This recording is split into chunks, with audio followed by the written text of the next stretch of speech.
I accept my share of the responsibility in the result of the elections. If you look at race by race, it was close. The cumulative effect, however, was not too close. It was a thumping. I'm not recommending for every future president that they take a shellacking like I did last night.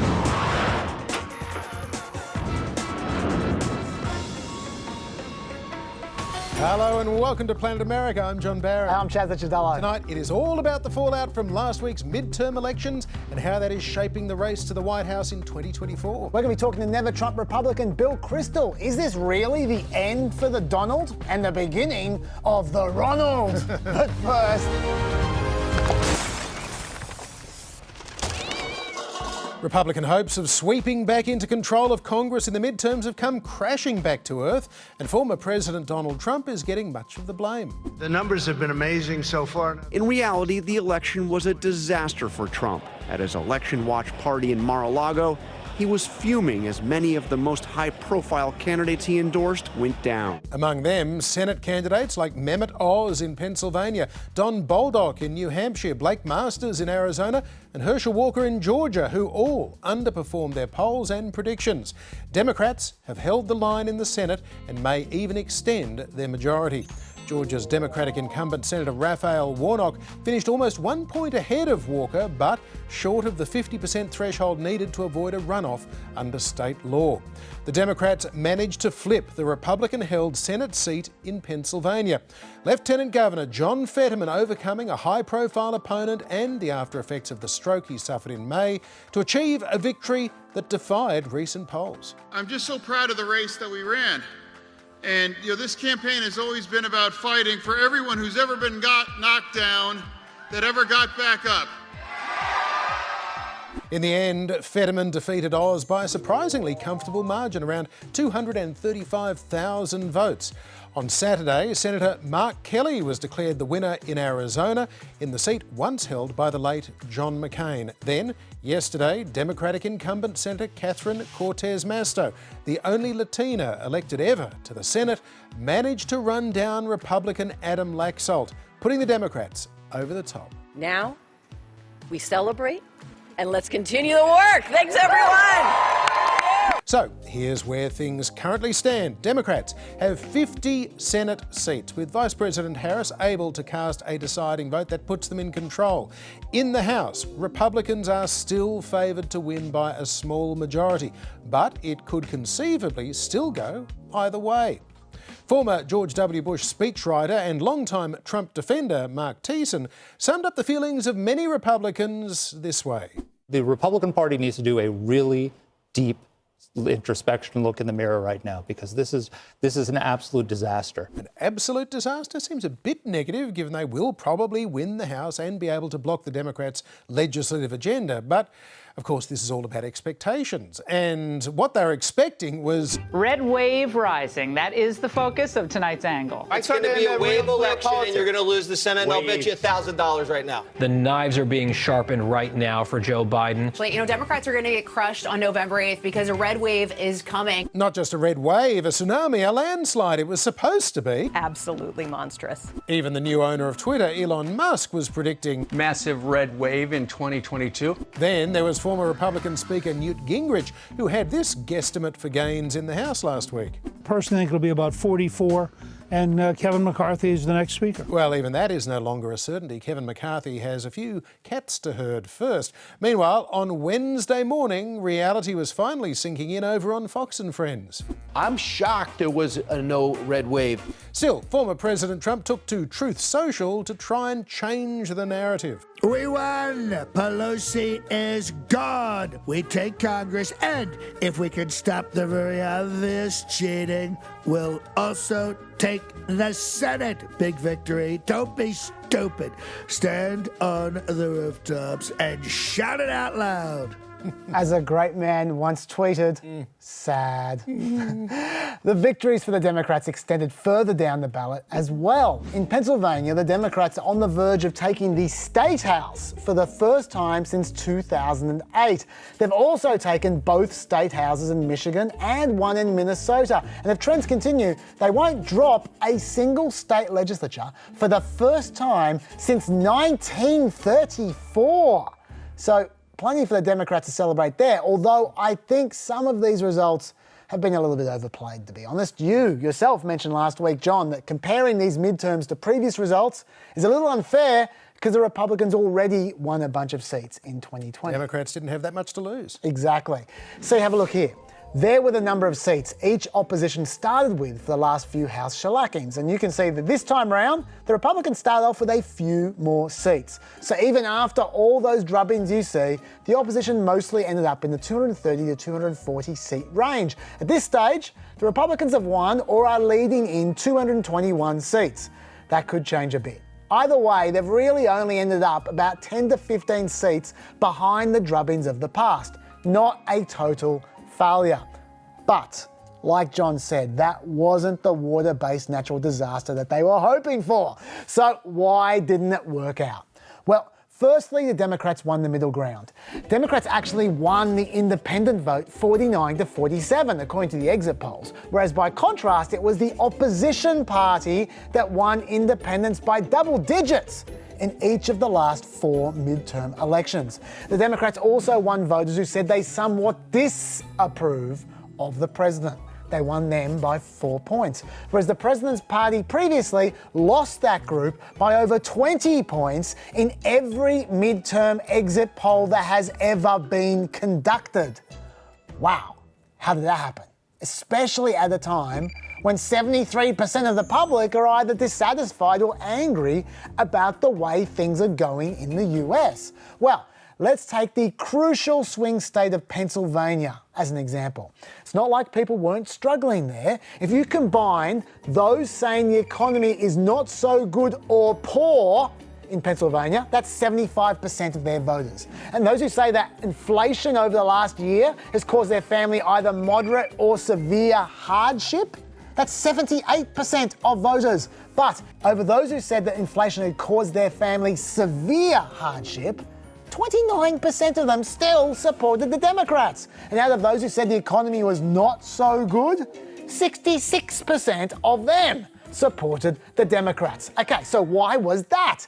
Well, we all know abortion was an important issue, but did you know that 37% of the people in the Pennsylvania exit poll said it was the most important issue to their vote, compared to 28% who said inflation was? And out of the 62% of Pennsylvania people who said abortion should be generally legal, they supported the Democrats a whopping 76% to 22%. Remember what Dr. Oz said about abortion? I want women, doctors, local political leaders, letting the democracy that's always allowed our nation to thrive to put the best ideas forward so states can decide for themselves. So that checks out.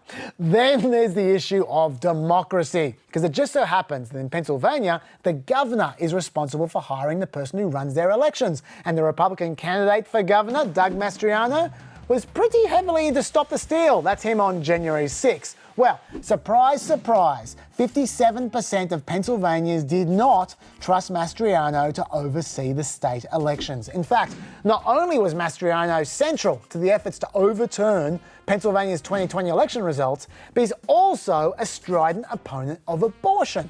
And Republicans controlled the Pennsylvania state legislature at the time before one of their houses flipped, so he was a genuine threat to abortion rights. So that explains why Mastriano lost by 14 points. But do poor candidates like Oz and Mastriano actually infect the chances of the other candidates on the ballot?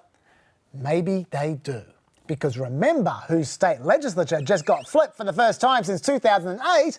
Pennsylvania's. Oh, and remember how the Democrats flipped both Michigan state houses as well? I wonder if that was at all related to Michigan Republicans running an entire slate of Stop the Stealers for their top 3 statewide offices, and their candidate for governor being hardcore against abortion rights as well, while 45% of Michigan voters in the exit poll said abortion was their top issue.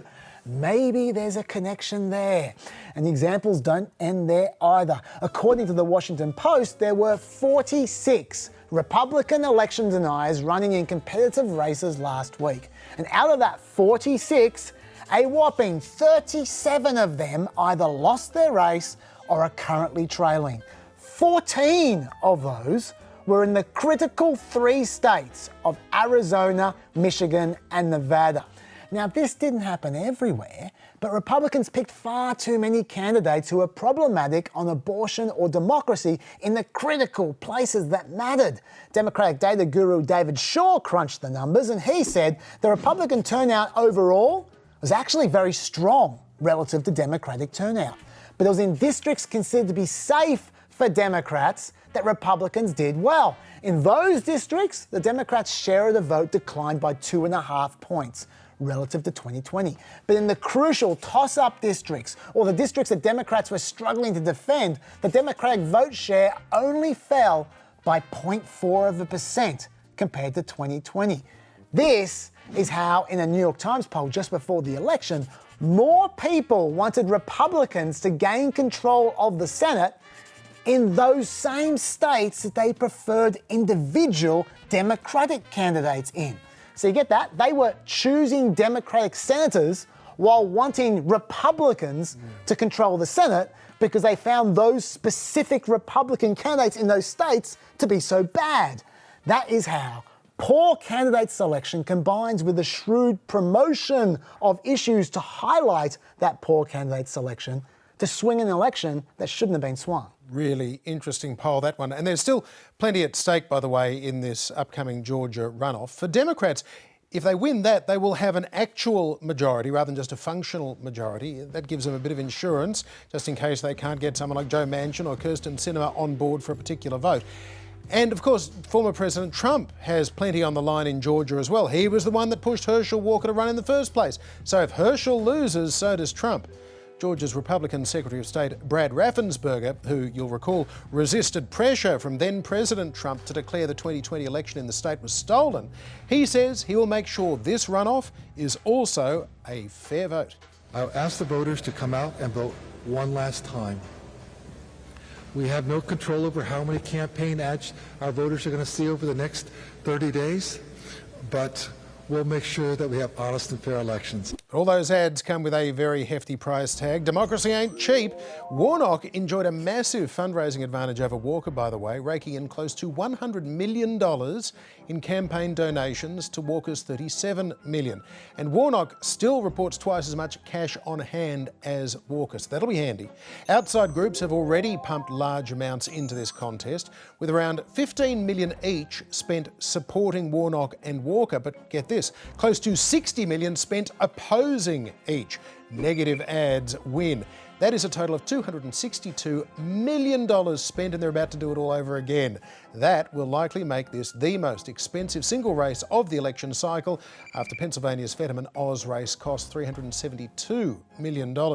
The overall all-time record, by the way, is last year's Georgia runoff between Jon Ossoff and David Perdue, which cracked $500 million.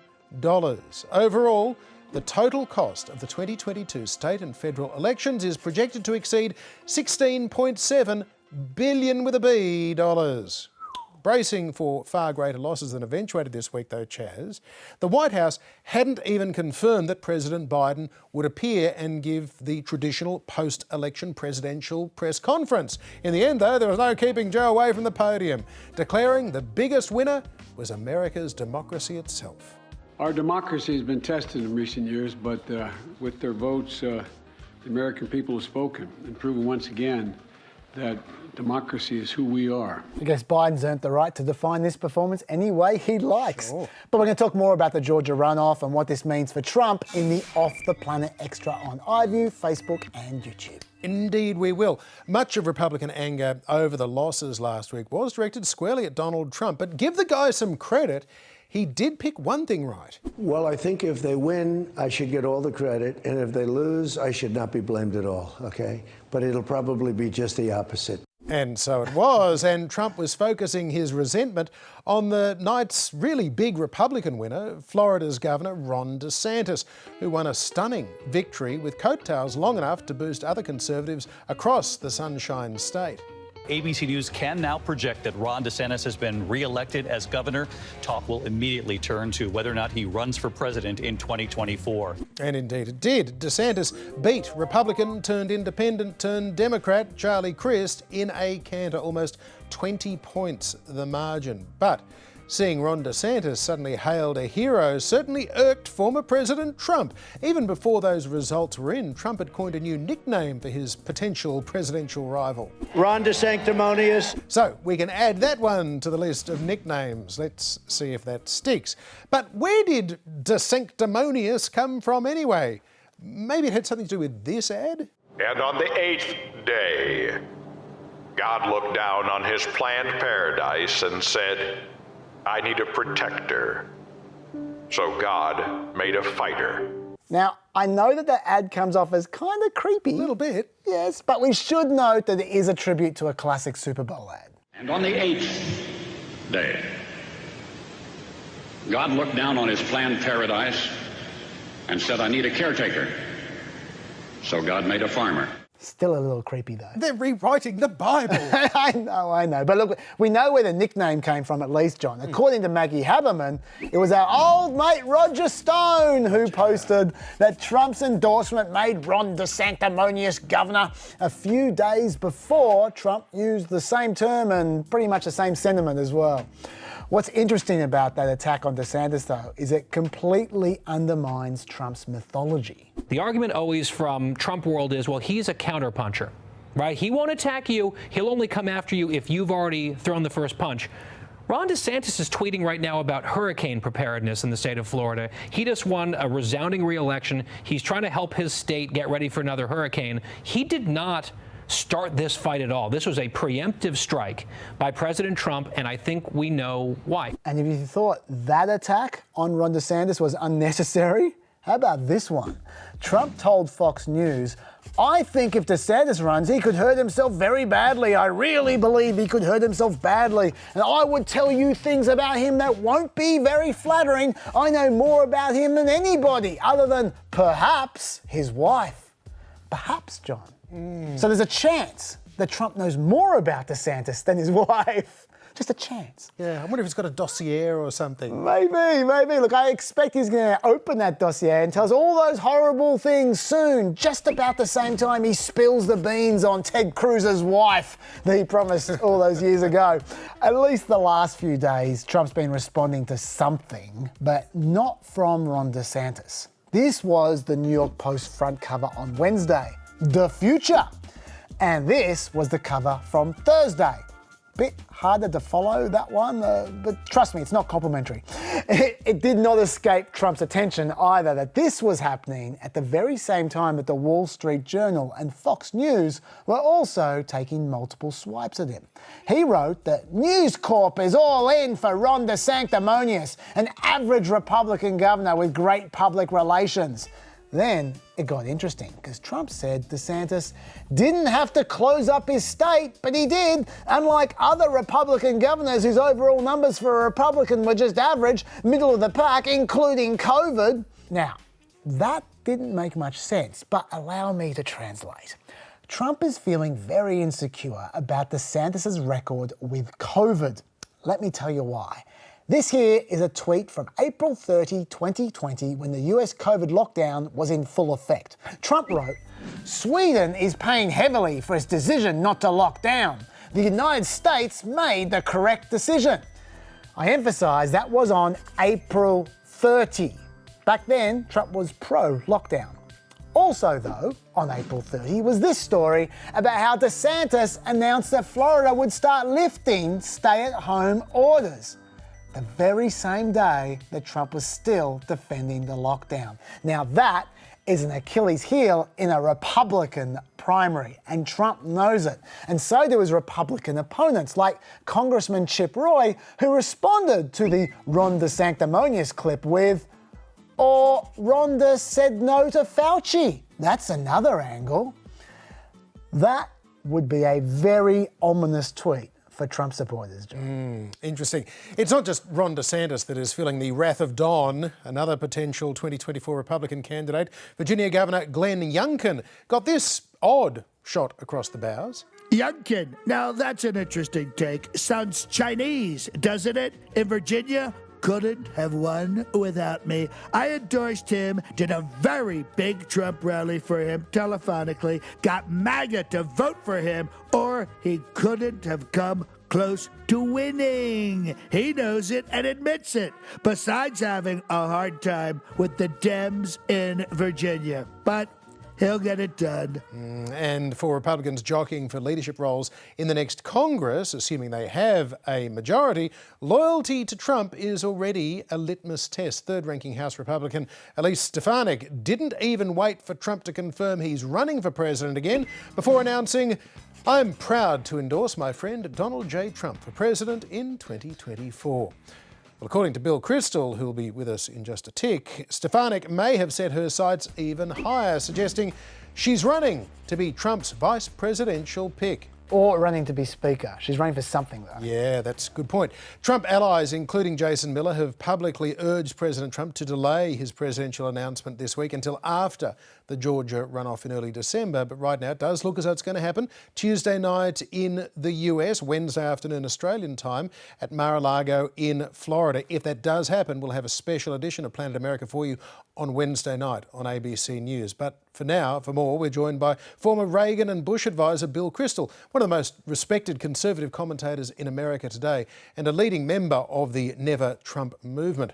Bill Kristol, welcome back to Planet America. Yeah, good to be with you, John. So obviously no red wave, but still more likely than not a slight Republican majority in the House. So what are the implications of that?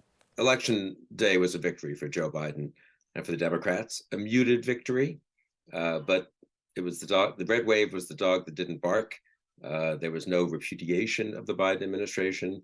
The Biden administration and the Democratic Party did better than parties typically do in a midterm off-year election. Usually the voters want to rebuke the party in power, check it, give one branch of government, one at least a part of Congress to the other party.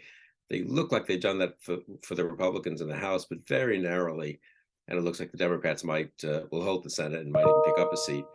And they won some of the key governorships, defeated some of the Republican election deniers and the Trumpiest Republicans. So a good night for the Democrats and a bad night, I think, for Donald Trump. Bill, it feels as though the Republican Party is in the same bind it's been in really since 2015, with the exception of one election when Trump was able to win. Every other cycle, he and his fellow travellers that he's endorsed have been unbeatable in the primaries, but have been unelectable in the general. Yeah, I think Republicans are now rethinking the notion that Donald Trump should be the leader of their party, but will they be able to throw him off? Not so easy. And one shouldn't exaggerate how badly the Republicans did. I myself think Trump is a terrible thing for America and wish the Republican Party would liberate itself from Trump, and wish America, given that we now have a Trumpist Republican Party, would decisively repudiate that party. But one can't, in all honesty, say that that happened. The country split pretty much down the middle. When the national popular vote for the House is all added up, it's going to be pretty close to 50-50. Obviously, Republicans are probably going to control the House by a seat or two, Democrats the Senate, perhaps by one seat. Pretty evenly divided country. And so if you're a Republican, you've got to say, gee, if we could just take the Trump stuff down a little bit, we can win elections in this country. We could win the presidential election, they will think, in 2024. They'll have a good map for the Senate. They may already hold the House. They could keep that. So I think people like me who are anti-Trump, people like me who now think the Democratic Party is by far the sounder, more responsible party to govern America, are relieved, but we shouldn't kid ourselves. You know, the country is evenly divided, even though the worst Republicans tended to lose. An awful lot of Republicans who've gone along with election denial, who've rationalized Trump, who've supported Trump, did win.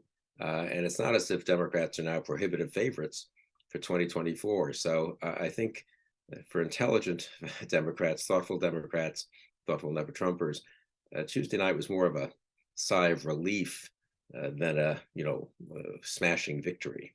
And what's your expectation as to what President Biden does? He's about to turn 80.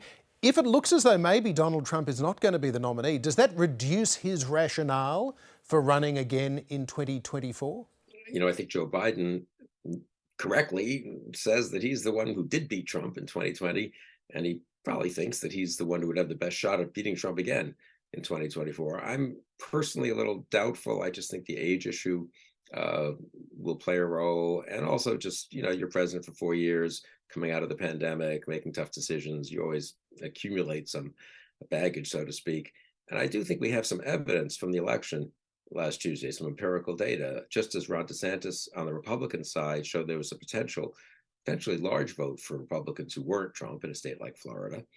Gretchen Whitmer in Michigan, the governor of Michigan who got reelected, Josh Shapiro in Pennsylvania, who moved up to governor from attorney general, they both won huge victories in swing states, states that Trump carried in 2016 and narrowly lost to Biden in 2020. So I think the argument that only Joe Biden could win those states, I don't know. Other Democrats just won them. And those Democrats are attractive candidates, next generation, competent executives. So I personally am more in favor of, if I could wave a wand, I would have a generational transfer of power in the Democratic Party to Pete Buttigieg or Josh Shapiro or Gretchen Whitmer or a lot of other people. But politics doesn't work through waving of wands, and Biden may want to run again. And if he does, he'll probably be the Democratic nominee. So we could end up with Biden-Trump again. It seems a little hard to believe, but politics has been full of things that are hard to believe these days. Bill Kristol, great to get your perspective. Thanks for being with us on Planet America. My pleasure. Last week's midterms showed abortion rights are still front of mind with many American voters, following the overturning of Roe v. Wade by the Supreme Court back in June. Some polls had suggested it had faded in importance in the face of inflation and other economic pressures, but according to Democrat strategist Elaine, the assumption that people worried about the economy would automatically vote Republican was always flawed. I think there was a lot of misinterpretation of the polling by the press and by people by the pundits as well. I think that there was a profound misinterpretation of what people meant when they said inflation was their top problem. In other words, saying that inflation is your biggest concern doesn't necessarily mean that you're going to vote Republican. You can say inflation is your biggest concern and say, but good old Joe, who I like a lot, or those Democrats in Congress are doing their best to do something about it. And so there was a real goofiness there in the way people interpreted those polls. And secondly, they ignored the abortion question, even though on the ground, Democrats were running on it and Republicans were running away from it. And that should have told the pollsters something about what was what the actual politicians were feeling on the ground. And Elaine also says the result last week proves that abortion will remain a major motivating force for years to come. I think abortion made a huge amount of difference because remember, it's not just the freedom of choice. It is a bigger question of, do people have freedom from government interference in very, very personal choices? And that, I think it took, people began to understand it in its broader context. Because let's face it, the grandmothers like me were as energized by this as the young women who are, facing this problem themselves, or could be facing this problem themselves, because it was a reflection on an attitude towards women and taking away something from women that they had had for half a century. This never goes down well in a democracy, okay? You just can't take a right or an entitlement. You just can't take things away from people. They get really mad. And the second thing that all the pundits just refuse to get through their heads is the point of simple arithmetic. There are more women than men in the United States, as there are in many other countries, because women live longer. And secondly, women are a greater portion of the electorate. Women vote more than men. And we'll have more from Elaine on our Off the Planet Extra. Amid all the partisan rancour, the recriminations, and those who would rather believe a baseless conspiracy theory than that their side lost, there was one rather encouraging moment this week. Larry Hogan, the Republican governor of Maryland, is one of the very few state leaders of his party to oppose former President Donald Trump and may now be gearing up for a presidential campaign of his own. Governor Hogan has served 2 terms as governor but was not allowed to run for a 3rd consecutive term under Maryland law. He refused to endorse the new Republican nominee, Dan Cox, because of his support for Trump's election denialism. Hogan did not endorse the Democrat candidate either, but that didn't matter, as Wes Moore made history as just the 3rd African-American governor ever and the 1st in his state, winning by over 25 points. The governor and governor-elect appeared together after discussing their transition in a display of congeniality and democracy. Our entire administration is going to do everything we possibly can to not only ensure the peaceful transition of power, but to make sure that we can help them get up to speed with whatever information they want. And I told them I'm a phone call away. I gave them my personal cell phone. I said we're really excited as we get closer to the holidays and Government House is all decorated up. We're going to have the whole family over and give them a tour of the mansion and let them know what their new house is going to look like. It's been a pleasure spending this time with the governor. And Governor Hogan, just thank you. Thank you for this time. Thank you for your kindness. Thank you for your leadership. Our teams have already been working closely. And we're already seeing not just how important this is and how seriously the Hogan administration is taking this, but also this is the way it should be. And Wes Moore is somebody to watch for the future, Chaz. 44-year-old already being touted as a future Democratic presidential contender. He's a former Rhodes Scholar, Afghanistan combat veteran, and a best-selling author to boot. Growing up in the Bronx in the 80s, he lost his father when he was very young. He got into trouble with police for petty crime before being packed off to military school. If he's successful as Maryland's governor, the White House may well beckon next. We'll see. But for now, that is it for a trip to Planet America. If, as expected, former President Trump declares his campaign for 2024 on Tuesday night, we will have that special edition on Wednesday night on ABC News, and the usual repeat of this show will not be seen, but you can find it on iView. And in the meantime, we got heaps more to say on Off the Planet on ABC, iView, YouTube and Facebook. And don't forget the Pet Podcast with Chaz and Dr. Dave and all the usual pod places. See you there. Bye-bye.